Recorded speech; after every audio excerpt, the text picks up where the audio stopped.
I want to talk about this so-called scandal, about a so-called leak about NSA surveillance and this guy Edward Snowden. I wasn't buying it from the beginning for several reasons, actually for two reasons mainly. A, he didn't really leak anything. We knew the government is spying on us for at least 10 years, dating back to 9/11. Because that's what Bush was accused of, and that's what Obama refused to prosecute Bush for. And since Obama refused to prosecute Bush, you could assume that, he's continuing the same practices, and of course he did. But even before 9/11, there was already plenty of surveillance. Enough, in fact, that they were able to identify the 9/11 hijackers before the event.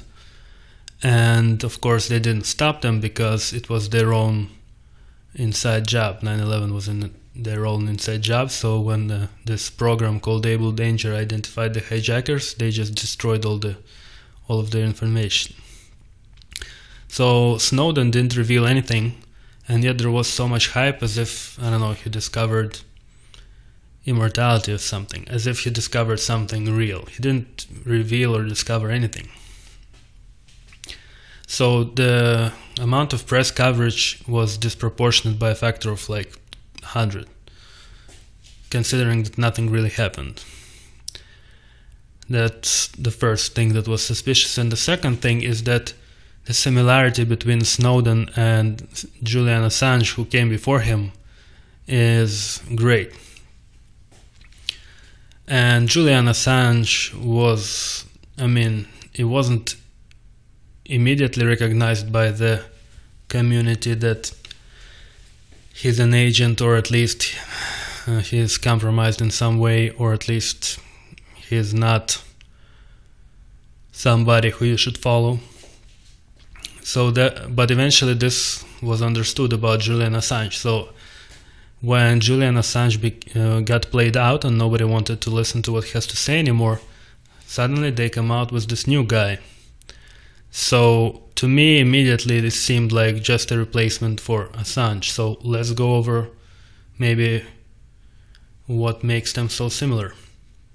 So how are they similar? Well, let's start from the beginning. Now this may seem or sound a little bit, funny or maybe not serious, but it is serious. First of all, they look similar. They're both relatively decent looking guys who are sort of young but not childish young, old enough to look like somebody who's not an idiot, but young enough to not look like a fucking turtle. And they're both white, they're both not fat, they both have similar features to their face. Like, let's say I have a more rounder face and they have more like angular type faces. So they look similar, but even stupider than that, they have names that sound similar. Listen to this: Julian Assange, Edward Snowden. Sounds similar, and it has the same kind of ring to it. It's not like Barack Obama. Barack Obama sounds like somebody from fucking Kenya, which is where he's from. But these people sound like they went to a university or something. So they have a similar ring to their name. They have a similar look to their face. They have a similar way of expressing themselves. They don't speak like Obama, who's like, that they can, formulate a thought.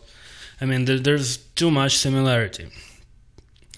And the way the media treated both of them is exactly the same. Well, almost the same. Because the media, they started out a little bit more hostile towards Assange, but then they warmed up pretty quickly. And the way the media is treating this Snowden guy is a continuation of the way they were treating Assange, meaning they were giving him 100 times more coverage than he really deserved. maybe Assange deserved some coverage, but he got more than he should have. I mean, if anybody leaked something that they didn't want you to know, they wouldn't cover it at all. You would never hear about it. But Assange was all over the place in the mainstream media, New York Times, blah, blah, blah. And this new guy, even more so. So this is continuing the same trend as Assange and Kony 2012. I mean, like, why was Kony 2012 suddenly all over the news? What was so special about this fucking little video? Absolutely nothing. Oh, it went viral. Yeah, but who made it viral? You made it viral. I mean, if you keep fucking talking about it in the news every day for like 2 weeks, of course it's gonna become viral eventually. So, same exact fucking pattern. They just hype something, they get something out of it, like in case of Kony 2012, they sent armed advisors, meaning mercenaries, to this poor little African country to slaughter its people, in order to save children. And in case of Assange, they simply needed another face to the opposition, same way as Alex Jones is an agent, so was Julian Assange. And you might ask, well, what's the point of promoting opposition, right? Well, it's quite simple. Because if you don't promote your own opposition, you may end up with a real opposition, not fake one. So that's what Lenin, which founded the Soviet Union, that's what he said. He said the best way to lead the opposition, or rather the best way to control the opposition, is to lead it ourselves. So that has always been the strategy. I mean, think about it. If they didn't have Alex Jones, if they didn't have Julian Assange, they might end up with who? Another Hitler. They might end up with somebody who'd actually do something, somebody who'd actually round up the politicians, shoot them in the back of the fucking head, round up all the Jews, put them into FEMA concentration camps. I mean, you might end up with somebody who would actually do something. And they don't want that, obviously, so what do? They create people like Alex Jones who keep repeating every 5 seconds that you should never do anything violent, just keep buying my DVDs. And you have this Julian Assange who says that 9/11 was not an inside job, that it was everything the government told you is true, and all those fucking passports that supposedly survived, that the steel melted from the fire, but hijackers' passports did not burn, and they found them intact. All this bullshit. So according to Julian Assange, you should believe all that because it's all true. And according to Alex Jones, even though 9/11 was an inside job, but Israel didn't have anything to do with it, supposedly, and Hollywood is run by Arabs. That's what Alex Jones says. I mean, they give you this fake opposition that sounds like they're telling you something, sounds like they're revealing some kind of truth to you, but actually they're only telling you what everybody already knows, and then they're mixing in a bunch of lies with it. So this is something they do all the time. They have these disinformation agents. And when they came up with the Snowden guy, the similarities between him and Assange were, like I said, all over the place, and immediately to me like, oh no, here we go again. And it's not going away. I mean, why is he still in the news? Why was he in the news after 2 or 3 days? Why is he still coming out with some bullshit to say, and everybody listens to him like he's fucking Jesus and some kind of messiah, and everybody wants to know what he's gonna say? Why? Who the fuck is he? Even, let's say, even if it was true, even if he wasn't an agent, and of course, he actually worked for the government, so by definition, he's already almost an agent. But let's say he was just a nobody from the street, he never worked for the CIA, and he's not an agent, and he really came out and leaked something that was real and important, which is not the case. None of it is the case. But let's say it was the case. So what? Why the fuck should anybody listen to him? Why does he feel the need to preach day after day after day after day? Who is he? He's nobody. But then that's what Julian Assange did. He was also preaching every day. He was like, yeah, this is this and this is that, and you should feel this way about this and this way about that.